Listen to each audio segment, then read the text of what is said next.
السلام علیکم ورحمۃ اللہ وبرکاتہ۔ آج کا لیسن سورہ البقرہ کی آیت نمبر 142 سے 145 تک ہے، پارہ نمبر 2۔ اعوذ باللہ من الشیطان الرجیم، بسم اللہ الرحمن الرحیم۔ رب اشرح لی صدری ویسر لی امری واحلل عقدۃ من لسانی یفقہوا قولی رب زدنی علما اللہم فقہنا فی الدین۔ سيقول السفهاء من الناس ما ولاهم عن قبلتهم التي كانوا عليها۔ ان قریب کہیں گے بیوقوف لوگوں میں سے، کس نے پھیر دیا ان کو ان کے قبلے سے وہ جو تھے جس پر۔ قل للہ المشرق والمغرب، کہہ دیجئے اللہ ہی کے لیے ہے مشرق اور مغرب۔ یہدی من یشاء الی صراط مستقیم، وہ رہنمائی کرتا ہے جس کی وہ چاہے سیدھے راستے کی طرف۔ یہودی مدینہ میں زیادہ تر سامنے تھے۔ وہ خود کو دنیاوی لحاظ سے، سٹیٹس کے لحاظ سے، علم کے لحاظ سے، کاروباری لحاظ سے، ہر طرح سے اپنے آپ کو بہت عقل مند سمجھتے تھے، اور دوسرے قبیلے جو اوس اور خزرج وغیرہ، وہ ان کو ہی فالو کرتے تھے۔ ان کا خیال تھا کہ یہ ایلیٹ لوگ ہیں، سمجھدار لوگ ہیں۔ کعبے کی تبدیلی کے حکم سے پہلے اللہ تعالیٰ نے یہ بات بتا دی، اور ان کی اس عقل مندی پہ چوٹ لگاتے ہوئے فرمایا، ان قریب بیوقوف لوگوں میں سے کہیں گے ان کو ان کے قبلے سے کس نے پھیر دیا جس پر یہ پہلے جس کی طرف منہ کر کے نمازیں پڑھتے تھے۔ قبلہ اول ہمیشہ سے تمام انبیاء کے لیے خانہ کعبہ ہی رہا، مگر جب سیدنا ابراہیم علیہ السلام نے اسے تعمیر کیا، اور اس وقت بھی یہ قبلہ ہی تھا، مگر جب سلیمان علیہ السلام نے ہیکل سلیمانی تعمیر کیا، اور ابراہیم علیہ السلام سے 1300 سال بعد، تو اس وقت یہ تابوت سکینہ صخرہ پر پڑا رہتا تھا، اور بنی اسرائیل اس کی طرف منہ کر کے نماز پڑھتے تھے۔ اس تابوت کا ذکر آگے آئے گا۔ آہستہ آہستہ انہوں نے مستقل طور پہ اسے اپنا ہی قبلہ بنا لیا، اور چونکہ اللہ کی طرف سے کوئی گرفت نہیں ہوئی، لہٰذا یہ قبلہ صحیح سمجھا گیا۔ اور بنی اسرائیل کا یہ قبلہ تھا، مکہ کے مشرکین کا نہیں تھا۔ وہ کعبہ کی طرف منہ کر کے ہی نماز ادا کرتے تھے۔ نبی صلی اللہ علیہ وسلم نے مشرکین کی بجائے یہود کو اہل کتاب سمجھتے ہوئے اس قبلے کی طرف منہ کر کے نماز پڑھنا مناسب سمجھا، تاکہ مشرکوں کے شرک سے کٹ کے یا امتیازی حیثیت ہو کہ ہم شرک کرنے والوں میں نہیں ہیں۔ اور اللہ نے اس عمل کو اپنی طرف ہی منسوب کیا، کیونکہ اللہ نے اس سے منع نہیں کیا تھا۔ اس لیے اللہ نے فرمایا وَمَا جَعَلْنَا الْقِبْلَةَ الَّتِي كُنْتَ عَلَيْهَا، جس قبلے کی طرف تو تھا اسے ہم نے تمہارے لیے نہیں بنایا تھا، اور یہ ان کی کتابوں میں بھی تھا کہ آخری نبی کا قبلہ کعبہ ہوگا۔ تو اللہ نے فرمایا یہ بیوقوفوں کے اعتراضات آئیں گے تو ان سے کہنا للہ المشرق والمغرب، اللہ کا مشرق اور مغرب ہے، وہ جس کی چاہے سیدھے راستے کی طرف رہنمائی کر دے۔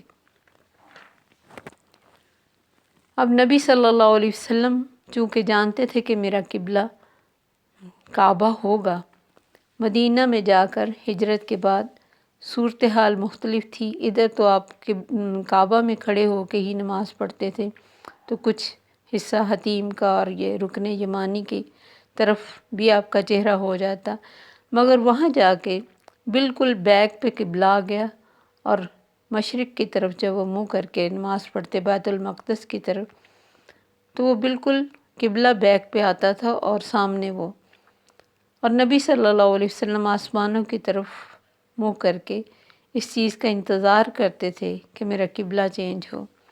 چنانچہ براء بن عازب کہتے ہیں کہ مدینہ میں نبی صلی اللہ علیہ وسلم نے 16 یا 17 مہینے تک بیت المقدس کی طرف رخ کر کے نماز پڑھی، اور لوگوں نے بھی آپ کے ساتھ اسی طرف نماز پڑھی، لیکن آپ چاہتے تھے کہ آپ کا قبلہ کعبہ ہو۔ چنانچہ ایک دن آپ صلی اللہ علیہ وسلم کو عصر کی نماز میں قبلہ کا رخ بدلنے کا حکم دیا گیا، اور آپ نے نماز کے دوران اس کو بدل لیا، پھر ان میں سے جن لوگوں نے نماز پڑھی، ایک شخص نے جو آپ کے ساتھ نماز پڑھ چکا تھا دوسری مسجد والوں پر گزرا جبکہ وہ بھی نماز ادا کر رہے تھے، اور اس نے کہا اللہ گواہ ہے کہ میں ابھی نبی صلی اللہ علیہ وسلم کے ساتھ رخ کر کے نماز پڑھی ہے۔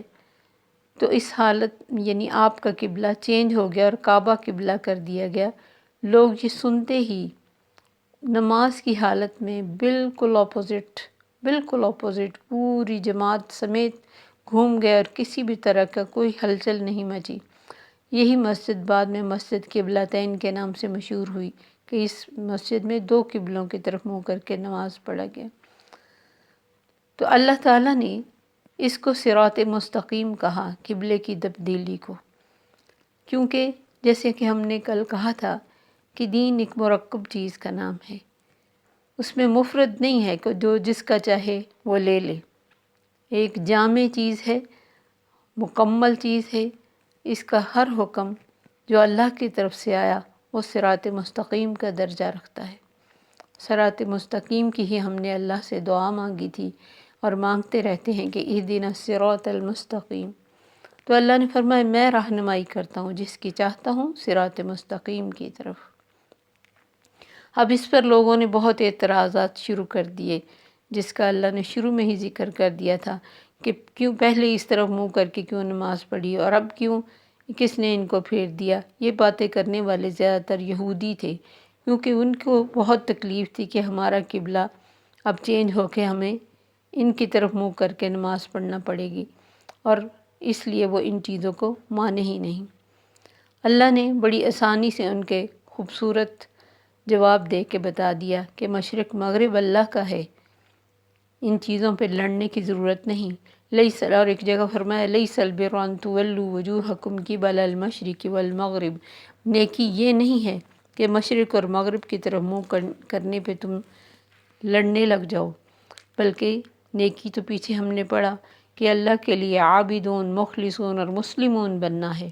جدھر وہ حکم دے، مقصود سمت نہیں ہے، گروہ نہیں، شخصیت نہیں، مقام نہیں، بلکہ مقصد تو رضا الہی ہے۔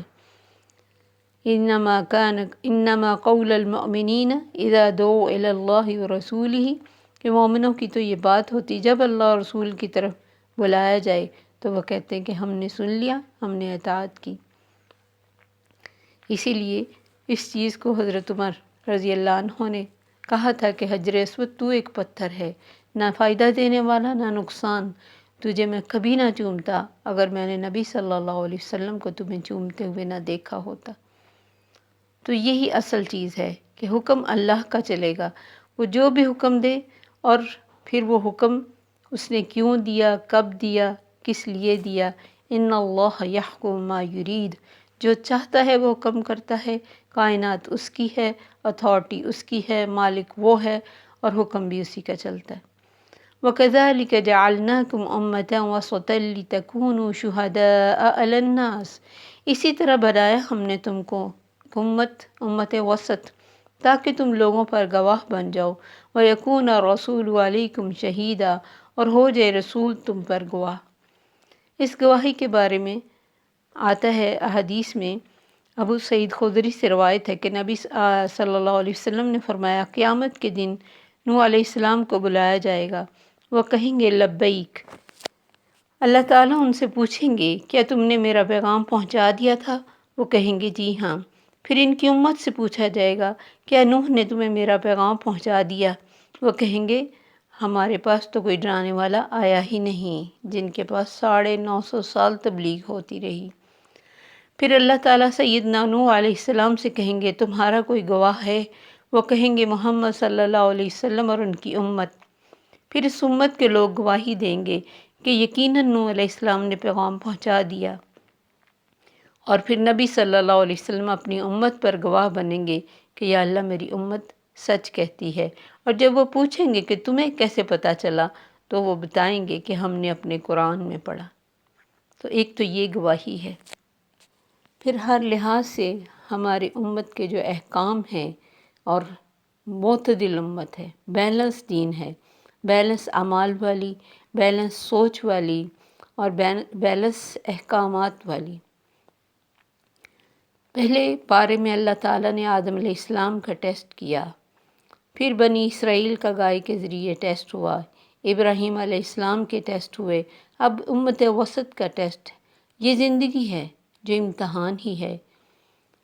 تو جو اللہ کے حکموں کو پا گیا اور ان کے مطابق چل پڑا وہ کامیاب ہو گیا، اس کی سوچ مثبت ہو گئی، کیونکہ شیطان سوچ بدلتا ہے اور انسان کو مطمئن نہیں ہونے دیتا۔ پھر امت وسط کے ناطے ہمارا یہ اب کردار ہے کہ تم دنیا کو ہادی بن کر دکھاؤ، سب پر گواہ بننا ہے تم نے۔ وَإِن مِّنْ أُمَّةٍ إِلَّا خَلَا فِيهَا نَذِيرٌ، کوئی بھی امت ایسی نہیں مگر اس میں ڈرانے والے آئے تھے۔ اب وہ دور نبوت تو ختم ہو گیا لیکن کار نبوت ختم نہیں ہوا، یعنی یہ مشن ہمیشہ جاری رہے گا۔ یہ کام اب اس امت کو کرنا ہے۔ دین مکمل ہے، کتاب محفوظ ہے، یہ انبیاء کی وراثت ہے، اسے دنیا تک پہنچانا اور بہترین کام ہے یہ دنیا کو ہدایت کی طرف موڑ کر لانا، اللہ سے جوڑنا۔ ہم بحیثیت امت، ہم میں سے ہر ایک کا یہ کام ہے کہ وہ اس کا علم حاصل کرے اور پہنچائے، لوگوں کو عمل بھی کرے اور پہنچائے۔ لیکن بہت زیادہ امت جو اس وقت مصروف ہے، ان سے پوچھیں تو ان کے پاس اس کام کے لیے وقت نہیں۔ ہر کام کے لیے ٹائم ہے اور ٹائم نکل بھی آتا ہے۔ ہمارا مال ہر جگہ لگتا ہے، دین کے لیے نہیں۔ وقت ہر جگہ استعمال ہو رہا ہے، صحت ہر جگہ استعمال ہو رہی ہے، اولاد استعمال ہو رہی ہے، اور دنیا کے تعلیم کے لیے، دنیا کی کوششوں کے لیے دن رات کھپ رہی ہے۔ اتنی تعلیم پہلے کبھی کسی نے حاصل نہیں کی تھی جتنی اب بچہ بچہ حاصل کر رہا ہے، لیکن اتنا ہی بے بہرا اس تعلیم کے ساتھ ہے۔ اب جو سوئے ہوئے ہیں اس دنیا میں، وہ اٹھنا پسند کرے نہ کرے، ہمیں جگانا ہے، ہمیں احساس دلانا ہے، یہ روشنی دکھانی ہے، کیونکہ آخرت کا مسئلہ چھوٹا مسئلہ نہیں ہے، دائمی زندگی کا مسئلہ ہے۔ گواہ بننا آسان کام نہیں ہے۔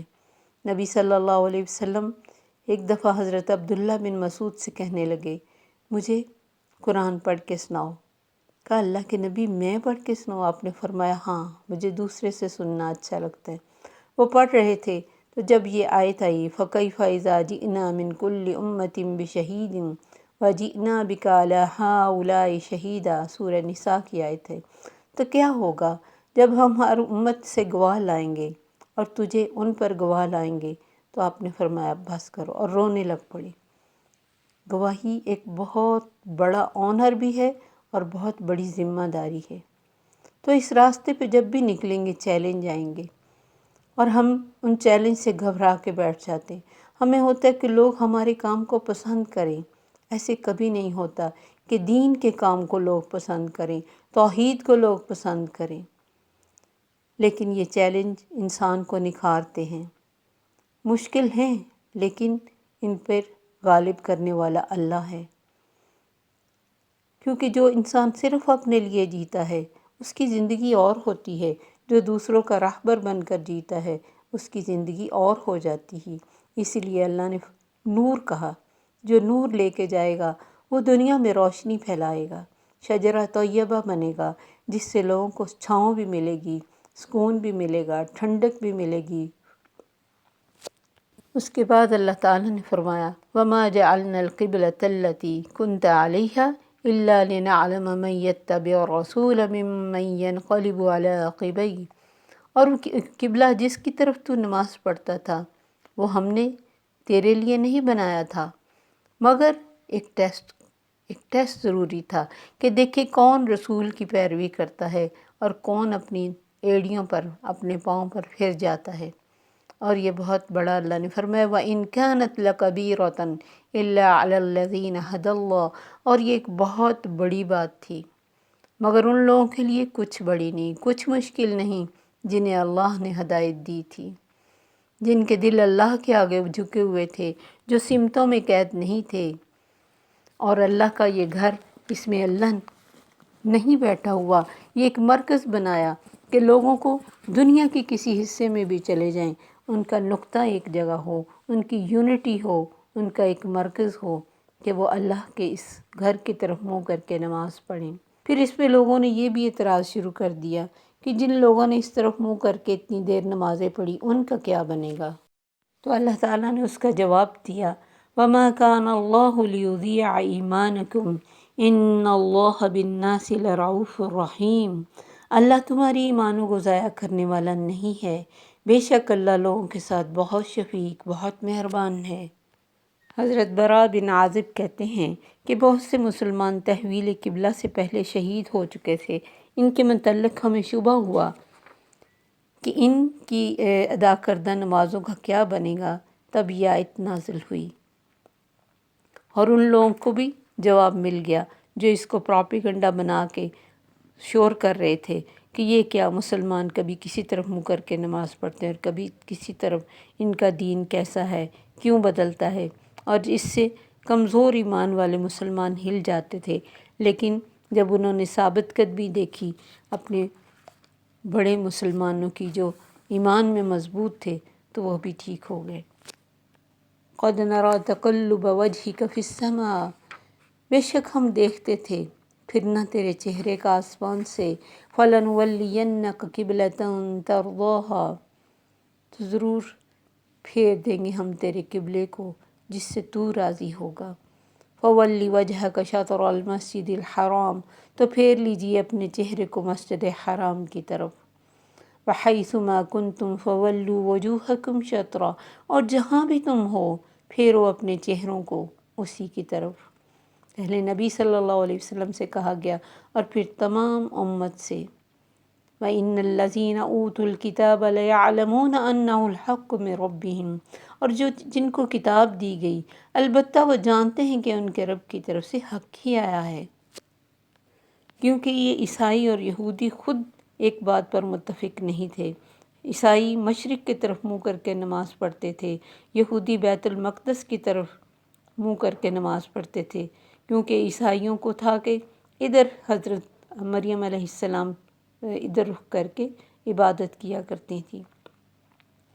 تو جب ان کا آپس میں اتفاق نہیں تو یہ دوسروں پہ اعتراض کرنا صرف اعتراض ہی ہے۔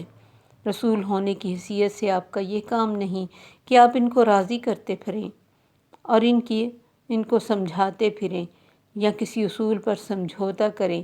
آپ کا یہ کام ہے کہ جو علم ہم نے آپ کو دیا اس پر آپ سختی سے جم جائیں۔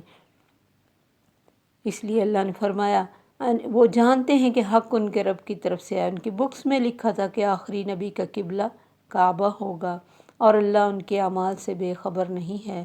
وَمَا اللَّهُ بِغَافِلٍ عَمَّا يَعْمَلُونَ وَلَئِنْ أَتَيْتَ الَّذِينَ أُوتُوا الْكِتَابَ بِكُلِّ آيَةٍ، اور اگر تو دے ان اہل کتاب کو ہر طرح کی نشانی لا کر دے تب بھی مَا تَبِعُوا قِبْلَتَكَ، یہ تیرے قبلے کو پیروی نہیں کریں گے۔